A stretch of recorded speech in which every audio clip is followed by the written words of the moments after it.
स्वर्ग में जाने का असली अधिकारी कौन होता है? इंसान कौन सा पुण्य करते हैं तो स्वर्ग जाता है? इस कहानी को सुन लिया तो कभी नर्क देखना नहीं पड़ेगा। और हां, इस पवित्र कथा को आधा अधूरा छोड़कर जाने की गलती मत करना, वरना पाप भी लग सकता है। और हां, इस वीडियो को अनादर ना करें। अगर आप श्री कृष्ण और श्री राम का भक्त है तो कमेंट में जय श्री कृष्ण जय श्री राम अवश्य लिखें। एक बार धरती लोक पर 4 व्यक्तियों की मृत्यु एक साथ हुई थी। वे चारों अलग अलग प्रदेश के अलग अलग शहर के रहने वाले थे। संयोग से उन चारों का अंत समय आ गया। एक ही समय पर यम के दूत उन चारों को लेने के लिए आए।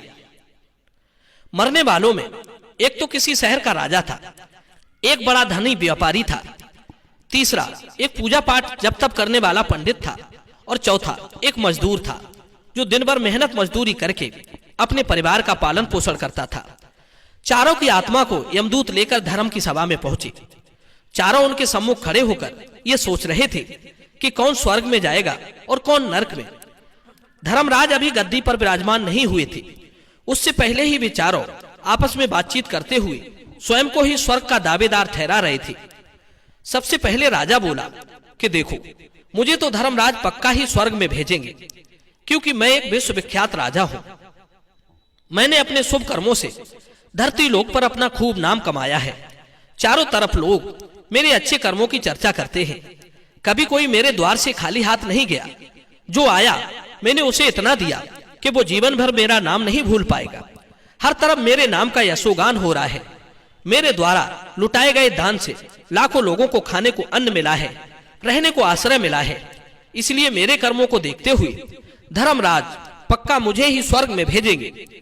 राजा की बात सुनकर वो धनवान व्यापारी कहने लगा, हे भाई, मैंने भी पृथ्वी पर रहकर खूब धन कमाया और उस धन से मैंने लाखों लोगों की सहायता की। मैंने अपनी कमाई का 11वां हिस्सा सदैव दीन दुखियों की सहायता में लगाया है। मेरे शुभ कर्म को देखते हुए धर्मराज मुझे ही स्वर्ग में भेजेंगे, ये बात मैं पहले से जानता हूं। व्यापारी की बात सुनते ही पंडित जी कहने लगे, अरे भाई, क्यों व्यर्थ की बातें करते हो? स्वर्ग में जाना कोई आसान काम नहीं है। स्वर्ग में जाने के लिए दान धर्म के साथ साथ जप तप पूजा पाठ भी करना पड़ता है। इसलिए स्वर्ग में प्रस्थान तो हम ही करेंगे, क्योंकि मैंने भगवान का खूब जप तप पूजा पाठ किया है। पूरा जीवन मेरा पूजा आराधना में बीता है। मेरे शुभ कर्मों के कारण मुझे ही धर्मराज स्वर्ग का दरवाजा खोलेंगे, यह बात मैं अच्छी तरह से जानता हूं। जब इस प्रकार तीनों ने अपनी अपनी बात कह दी, अपने अपने लिए स्वर्ग का दावेदार ठहरा दिया, अब सब उस चौथे व्यक्ति मजदूर की ओर देख रहे थे कि देखे ये क्या कहता है। क्या इसने भी कोई अच्छा काम किया है या नहीं, या फिर इसका पूरा जीवन मजदूरी करते हुए दूसरे के अधीन रहकर ही बीता है। मजदूर उन सबकी बातों को चुपचाप नीचे को नजरें झुकाए खड़ा खड़ा सुनता रहा, और वे तीनों बड़े गर्व के साथ अपनी अपनी प्रशंसा करते जा रहे थे। तभी धर्मराज अपने साथी चित्रगुप्त के साथ दरबार में हाजिर होते हैं। चित्रगुप्त के हाथों में एक मोटी सी किताब थी, जिसमें समस्त प्राणियों के कर्मों का लेखा जोखा लिखा था। धर्मराज अपने सिंहासन पर विराजमान होते हैं। उसके बाद चित्रगुप्त ने राजा को अपने पास बुलाया और उससे पूछने लगे कि तुम बताओ, तुम तो धरती पर बड़े ही प्रख्यात राजा थे। तुमने अपने जीवन में कौन कौन से शुभ कर्म किए हैं? कितने लोगों को दुख दिया है, कितने लोगों का भला किया है? मैं अपनी पुस्तक में देखकर यह फैसला करूंगा कि आप स्वर्ग में जाने के अधिकारी हैं या नहीं हैं। तब बड़े गर्व के साथ राजा अपने कर्मों को बताता है, हे भगवान, मैं एक बहुत बड़े राज्य का स्वामी था। मेरा राज्य बड़ा ही समृद्ध और खुशहाल था। मेरे राज्य में दीनहीन बहुत ही कम थे। सब मेरी छत्र छाया में बड़े आनंद के साथ जीवन यापन कर रहे थे। मैंने अपने राज्य के लोगों को किसी चीज की कमी नहीं होने दी। हर भूखे को भोजन मिलता था। लाखों की धन माया उन्हें रोज दान की जाती थी। प्रजा के लोग मुझसे बहुत खुश रहते थे। दिन रात वे मेरा यशोगान करते थे। यही मेरे जीवन के अच्छे कर्म हैं। राजा की बात सुनकर चित्रगुप्त ने अपनी पुस्तक में देखा और देखने के बाद राजा से कहा, तुम्हारा कथन सत्य है। सचमुच तुमने अपनी प्रजा को बहुत सुख दिया है, परंतु इसके साथ साथ तुमने अपराध भी बहुत किया है। तुमने अपनी राज्य की सीमा को बढ़ाने के लिए जितने युद्ध लड़े हैं, उन युद्धों में हजारों लाखों की संख्या में सैनिकों ने अपनी जान गंवाई है। उन सबकी मृत्यु का कारण सिर्फ तुम हो। उनके परिवारों को, उनके बच्चों को अनाथ करने वाले, उनकी स्त्रियों को विधवा बनाने वाले सिर्फ तुम हो। तुमने लोभ बस हजारों परिवारों को घोर दुख दिया है। युद्ध लड़कर राज्य बढ़ाने से अच्छा था कि तुम अपने पड़ोसी देशों से मित्रता करके उनके साथ व्यापार करती। आपका राज्य तब भी समृद्ध और संपन्न होता। तुमने अपनी प्रजा को सैनिकों के रक्त से सींचकर सुखी बनाया है, इसलिए तुम स्वर्ग के अधिकारी नहीं रहे। राजा चुपचाप पीछे को हट गया। इसके बाद उस व्यापारी से पूछा, आपने धरती पर कौन कौन से अच्छे कर्म किए हैं? तब व्यापारी कहता है, हे भगवान, मैंने धरती पर जितना धन कमाया उसका 11वां भाग अच्छे कामों में लगाया है। लाखों लोगों को भोजन खिलाया है, कई आश्रमों को दान दिया है, कई बेघर लोगों को अपने धन से घर बनवाया है, कई शहरों में मंदिरों का निर्माण कराया है, जगह जगह मुसाफिरों को ठहरने के लिए धर्मशालाएं बनवाई हैं, पानी के प्याऊ लगवाए हैं, प्रत्येक तीर्थों में भंडारे करवाए हैं। यही मेरे अच्छे कर्म हैं। व्यापारी की बात सुनने के बाद चित्रगुप्त ने अपनी पुस्तक खोली जिसमें उसके जीवन के सारे अच्छे बुरे कर्म लिखे थे। चित्रगुप्त ने बताया कि देखो, तुम जो कहते हो वो सत्य है। तुमने धरती पर खूब दान धर्म किया है, पर तुम्हारा पाप ये है कि तुमने धरती पर जो दान धर्म किया है वो तुमने उस पैसे से किया है जिसको कमाने के लिए तुमने बहुत झूठ बोला है, बहुत ठगी की है, कई चीजों में मिलावट करके बेचा है, नकली चीजों को असली के दामों में बेचा है, कितने व्यापारियों को रास्ते से हटाया है। तुम्हारे इन कर्मों से न जाने कितने लोग बीमार होकर मर गए, कितनों ने आत्महत्या कर ली, कितनों की मेहनत का पैसा तुम्हारे पास आ गया। उन सब लोगों की बद्दुआएं तुम्हारे साथ हैं। तुमने जो कुछ भी अच्छा काम किया है वो बुरे कर्म करके ही किया है, इसलिए तुम्हारे पास तुम्हारा कोई शुभ कर्म नहीं है। तुम स्वर्ग में जाने के अधिकारी नहीं हो। चित्रगुप्त की बात सुनकर व्यापारी भी उदास होकर पीछे हट गया। उसके बाद पंडित जी को बुलाया और पूछने लगे, तुमने अपने जीवन में कौन से अच्छे कर्म किए हैं?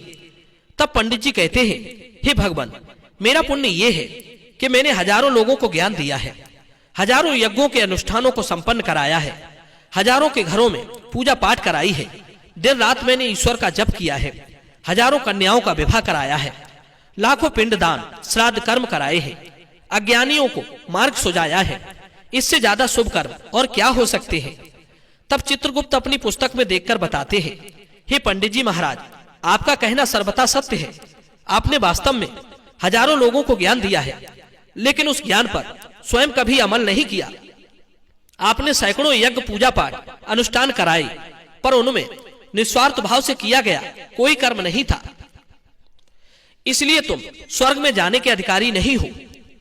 अब तो उदास होते हुए पंडित जी भी पीछे हट गए। अब बचा केवल मजदूर। मजदूर ये देखकर बड़ा हैरान था कि अब तक वो जिनको इतना महान समझ रहा था वे कोई भी स्वर्ग में जाने के अधिकारी नहीं रहे, तो मैं कैसे स्वर्ग में जा सकूंगा? मुझे तो स्वर्ग की कल्पना भी नहीं करनी चाहिए, क्योंकि मैं तो कभी पूजा पाठ जब तप यज्ञ दान करने के लायक ही नहीं था, तो शुभ कर्म कहां से करता? मैं तो मेहनत मजदूरी करके सारे जीवन अपने परिवार को पालता रहा, शुभ कर्म कहां से करता? मजदूर ये सब सोच ही रहा था। इतने में चित्रगुप्त ने उससे भी आवाज लगाई और उससे पूछा, हे मजदूर भाई, और उससे भी पूछा।